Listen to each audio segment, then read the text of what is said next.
Shalom, saya menjumpai saudara kembali dalam program kesayangan kita, yaitu program Rema, Restorasi Melalui Alkitab. Yang saya percaya bahwa oleh kasih karunia Tuhan senantiasa memelihara menyertai kita, sehingga keadaan saudara-saudara semua keluarga besar Rema baik-baik dan sehat-sehat saja. Puji Tuhan. Mari kita bersyukur kepada Tuhan untuk semua itu. Kita berdoa. Bapa kami di surga, dikuduskanlah namamu, datanglah kerajaanmu, jadilah kehendak-Mu, dan berkatilah umat-Mu senantiasa, dan bersyukur oleh karena kemurahan-Mu, kasih setia-Mu, anugerah-Mu yang besar menyertai kehidupan kami. Roh Kudus, Engkaulah penolong kami, Engkaulah Allah yang senantiasa menyertai kami untuk kami dapat mengenal dengan lebih baik akan pribadi Allah melalui kebenaran-kebenarannya dalam terang-Mu. Terima kasih Roh Kudus, sumber hikmat dan wahyu kami, senantiasa memuliakan Tuhan. Demi nama Yesus Kristus. Amin. Saudara-saudara yang saya kasihi, keluarga besar Rema, Kejadian 39 menjadi perenungan kita bersama kali ini, yaitu kisah tentang Yusuf yang sedang berada di rumah Potifar. Bahwa kemudian saudara-saudara Yusuf berada dijual dan dibeli oleh Potifar, saudara, yaitu seorang Mesir pegawai istana Firaun, yaitu kepala pegawai raja, dan mempekerjakan Yusuf di rumahnya. Namun saudara-saudara, bahwa di rumah Potifar, Yusuf bekerja dengan baik dan dia menjadi kepala dari rumah itu oleh karena hasil pekerjaannya. Dan lebih daripada itu, keberhasilan dia dalam bekerja dicatat karena penyertaan Tuhan terhadap Yusuf. Namun saudara-saudara, satu kejadian menimpa Yusuf, yaitu istri daripada Potifar ini tertarik dengan keelokan Yusuf dan berusaha mengajak Yusuf untuk melakukan hal yang tidak pantas, yaitu berhubungan secara suami istri. Dan Yusuf menolak akan hal itu berkali-kali, tentunya dia menolak, sampai satu kali bahwa karena selalu ditolak, istri Potifar ini merancang yang jahat. Dan kemudian hal itu terjadi dan melaporkannya kepada suaminya. Dan Potifar memenjarakan Yusuf kemudian. Tetapi saudara-saudara, Yusuf pun di dalam penjara, sekalipun dalam penjara dikatakan dalam ayat yang ke-21. Tetapi Tuhan menyertai Yusuf dan melimpahkan kasih setianya kepadanya, dan membuat Yusuf kesayangan bagi kepala penjara itu. Sebab itu kepala penjara mempercayakan semua tahanan dalam penjara itu kepada Yusuf, dan segala pekerjaan yang harus dilakukan di situ dialah yang mengurusnya. Dan kepala penjara tidak mencampuri segala yang dipercayakannya kepada Yusuf, karena Tuhan menyertai dia, dan apa yang dikerjakannya dibuat Tuhan berhasil. Saudara, tentu banyak hal yang kita bisa pelajari di dalam kisah Yusuf ini, bahwa keberhasilan bagi orang-orang yang beriman di dalam Tuhan, saudara-saudara, tidak ditentukan oleh keadaan atau tempat di mana dia bekerja. Itu bukan masalah, saudara-saudara, tempat di mana dia bekerja atau kedudukan jabatan dia, saudara-saudara. Atau seringkali orang berkata, saudara-saudara, yang dikejar orang adalah tempat juga yang basah atau yang kering. Bagi orang beriman, tidak memandang kepada basah atau kering tempat atau posisi di mana dia ditaruh. Itu terhormat atau tidak, jabatannya tinggi atau tidak. Bukan masalah itu, saudara-saudara, bagi orang beriman. Tetapi saudara-saudara yang saya kasihi, kita lihat dimanapun Yusuf berada, baik di rumah Potifar maupun di penjara, atau ketika dia duduk di dalam istana sebagai penguasa orang kedua di bawah Firaun, dia tetaplah Yusuf yang sama. Ia selalu berhasil. Ya, artinya keberhasilan yang dicapai bukan karena lokasi atau tempat, keadaan tempat di mana ia berada, tetapi semata-mata saudara-saudara, keberhasilan daripada Yusuf ini saudara, itu ditentukan oleh penyertaan Tuhan melalui atau posisi Yusuf di hadapan Allah. Karena posisi hidupnya ada di dalam penyertaan Tuhan saudara-saudara, nah inilah yang membuat dia berhasil dimanapun dia diletakkan, dimanapun posisi dia atau lokasi dia ditempatkan, entah basah, entah kering saudara-saudara. Dan kebanyakan tempat yang diletakkan atau jabatan yang diberikan, tempat di mana dia bekerja adalah selain itu pekerjaan yang rendah saudara-saudara, dan juga saudara-saudara lokasinya bukan lokasi yang baik saudara-saudara, tetapi dia selalu berhasil. Karena ada dua hal di sini. Allah melimpahkan kasih karunia-Nya atau kasih setia-Nya dalam perjanjian lama. Dalam perjanjian baru itu sama dengan kasih setia, itu kasih karunia Tuhan. Karena anugerah Tuhan, maka Tuhan membuat dia berhasil apapun, dimanapun. Mau kering tempat itu, dia buat jadi basah. Oleh karena apa? Karena Tuhan membuat dia berhasil. Kasih karunia Tuhan membuat dia berhasil saudara-saudara, dan membuat tempat itu menjadi tempat yang tadinya tidak baik, tadinya kering, menjadi tempat yang basah saudara-saudara, menghasilkan yang baik, menghasilkan yang terbaik. Dan saudara-saudara yang saya kasihi di dalam Tuhan Yesus Kristus, ini sekali lagi bukan masalah lokasi tempat atau di mana dia diletakkan, tetapi posisi dia di hadapan Tuhan, yaitu dia mendapat kasih karunia Tuhan dan dia disertai Tuhan dalam segala hal yang dibuatnya. Ini penting buat kita orang-orang percaya, saudara-saudara yang saya kasihi di dalam Tuhan Yesus Kristus.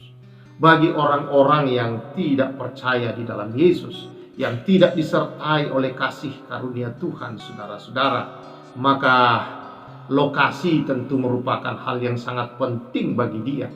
Jabatan, kedudukan saudara-saudara, di mana letak dia bekerja atau kursi yang dia duduki, itu sangat penting bagi dia saudara-saudara. Berapa gaji yang harus dia terima saudara-saudara, karena itu tidak ada jaminan bagi yang bersangkutan untuk berhasil betul-betul dalam segala keadaan saudara-saudara. Tetapi bagi orang beriman, segala karena posisinya di dalam Tuhan saudara, atau karena penyertaan Tuhan, karena kasih karunia Tuhan ada atas orang itu, maka dalam segala perjalanannya Tuhan yang menentukan keberhasilan yang ia miliki.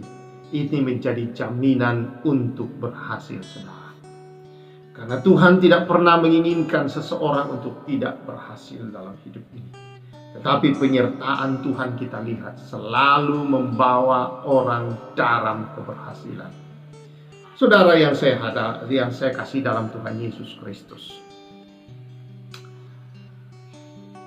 kita tidak tahu situasi sekarang yang ada tidak semakin ringan. Seringkali situasi itu menjadi semakin berat. Mencari pekerjaan tidak mudah. Apalagi saudara posisi untuk di dalam pekerjaan. Karena itu saudara-saudara di dalam Tuhan Yesus Kristus, kita tidak mengandalkan akan kemampuan-kemampuan kita. Kita tidak mengandalkan saudara-saudara akan skill, walaupun itu penting. Tetapi yang diperlukan di dalam hari-hari ini saudara, adalah kita tahu posisi kita di dalam Tuhan, bahwa penyertaan Tuhan ada dalam hidup kita, dan kasih karunia Tuhan yang telah memberikan pekerjaan yang menghidupi kita saudara. Maka ini adalah kunci menuju kepada keberhasilan yang sejati. Kalau engkau tahu posisimu di hadapan Allah, bahwa engkau adalah orang yang telah menerima kasih karunia Tuhan, berarti engkau disertai oleh Tuhan dalam segala situasimu. Keberhasilan saudara-saudara adalah sesuatu yang tidak perlu kita cari. Tetapi kasih karunia yang Tuhan berikan ini saudara, ya kasih karunia yang Tuhan berikan ini dan penyertaannya ini saudara, ini yang harus kita hargai dengan kita hidup benar di dalam kasih karunia itu. Itulah yang dilakukan Yusuf. Yusuf bukan hanya disertai Tuhan dan mendapat kasih karunia di hadapan Tuhan dan berhasil dibuat Tuhan saudara-saudara. Bukan sekedar itu saja, tetapi Yusuf saudara-saudara, selain dia punya karisma karena disertai oleh Tuhan, dia punya karakter yang baik. Dia punya karakter yang baik. Dia moralnya sangat baik. Dan dia bertanggung jawab penuh dalam pekerjaan-pekerjaannya. Dia seorang yang kita lihat di dalam bacaan kita kisah-kisah Yusuf. Tidak ada satupun kata keluar dari dalam diri Yusuf, mulut Yusuf yang dicatat ada keluhan-keluhan dalam bekerja, keberatan-keberatan di dalam pekerjaannya saudara-saudara. Wow, ini satu-satunya yang bisa kita baca orang pilihan Tuhan di dalam Alkitab yang tidak ada bantahan, tidak ada keluhan, tidak ada saudara. Selain daripada dia mengakui, bersyukur bahwa ini karena Tuhan, ini karena anugerah Tuhan saudara-saudara dalam kehidupannya.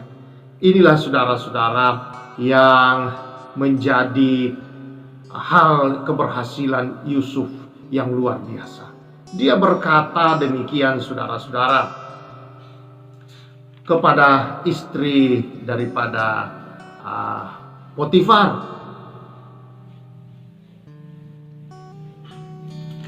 Ketika dia diajak oleh istri Potifar, Yusuf menolak dan berkata dalam ayat yang ke-8 kepada istri tuannya itu, dengan bantuan tuanku itu tidak lagi mengatur apa yang ada di dalam rumah ini, dan ia telah menyerahkan segala miliknya pada kekuasaanku. Bahkan di rumah ini ia tidak lebih besar kuasanya daripadaku, dan tidak ada dan tiada yang tidak diserahkan kepadaku selain daripada engkau, sebab engkau istrinya. Bagaimanakah mungkin aku melakukan kejahatan yang besar ini dan berbuat dosa terhadap Allah? Dia tahu kasih karunia Allah. Dia tahu dia mendapatkan ini semua keberhasilan karena kemurahan kasih karunia Tuhan.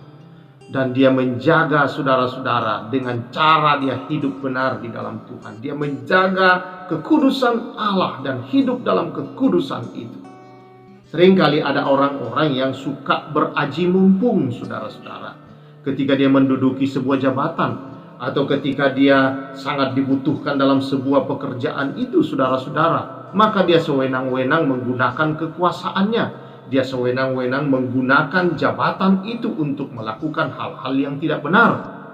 Dengan saudara-saudara bekerja dengan secara tidak baik. Lakukan tipuan-tipuan, korupsi-korupsi yang kecil-kecil, tetapi menumpuk. Itu untuk membuat dia saudara-saudara dapat memperkaya diri sendiri. Atau hal-hal moral yang lain saudara-saudara. Dengan kedudukan yang ada, dia menggunakan itu untuk hidup berfoya-foya dengan berbagai hal-hal duniawi yang lain. Ini saudara-saudara, tinggal tunggu waktu untuk mengalami keruntuhan. Tetapi saudara, tidak dengan Yusuf. Dia menjaga keseluruhan tanggung jawab. Rasa takut akan Allah sungguh-sungguh ada di dalam dia. Dia bertanggung jawab di dalam pekerjaannya sejauh tanggung jawab dan garis-garis batas yang diberikan. Dia melakukannya dengan benar dalam kekudusan. Dia tidak menghinakan dirinya yang telah dimuliakan oleh Allah. Dia tidak merendahkan dirinya yang telah ditinggikan oleh Allah. Bukan masalah tempat bekerja, posisi di situ, tetapi saudara, masalah penyertaan Tuhan. Keberhasilan ini membawa Yusuf terus naik. Jadi jabatan tidak dikejar saudara, tetapi penyertaan Tuhan itulah yang penting dalam hidup ini. Dan kasih karunia Tuhan kita tahu melimpah dalam hidup kita. Inilah dan menjaga dan hidup dalam kasih karunia itu yang telah membenarkan, menguduskan, yang telah membuat hidupmu bernilai, berharga, dan mulia, dan engkau sangat dikasihi. Hidup di dalam itu semua. Jangan hinakan dirimu saudara dengan hal-hal yang kecil, dengan tanda tangan penipuan, dengan berbagai cara-cara pemotongan yang lain saudara-saudara. Tetapi bekerjalah dengan benar, maka Tuhan menghargai semua. Tuhan, penyertaan Tuhan itu akan membawa saudara naik sampai kepada posisi yang sesungguhnya yang Tuhan hendaki engkau berada di sana. Dan menjadi berkatlah bagi semua orang. Sama seperti Yusuf, dia menjadi teladan, dia menjadi kepala, artinya menjadi berkat di dalam rumah itu saudara. Dan sungguh-sungguh dia menjadi kesayangan oleh karena dia menampilkan sesuatu yang mulia, yang berharga, yang penuh dengan kasih Allah di sana saudara. Bekerjalah dalam kasih Allah itu. Tuhan menyertai engkau, maka keberhasilan ada bersama-sama dengan saudara. Tuhan memberkati, Tuhan menyertai kita semua. Mari kita bersyukur. Tuhan, berkat-Mu atas umat-Mu senantiasa. Biar senantiasa umat-Mu sebagai orang yang telah menerima kasih karunia Tuhan dan disertai oleh Tuhan, biarlah senantiasa hidup di dalam kasih karunia itu sebagai orang benar, orang kudus, yang sungguh berharga di mata-Mu, yang mulia, yang sangat Engkau kasihi ya Tuhan. Terima kasih Tuhan, bahwa Engkaulah Allah yang hidup, yang menyertai anak-anak-Mu dan setiap orang yang datang dan hidup bersama di dalam kebenaran-Mu. Demi nama Yesus Kristus, berkat-Mu atas umat-Mu. Amin. Puji Tuhan saudara-saudara, Tuhan memberkati kita semua. Saya sampaikan salam restorasi.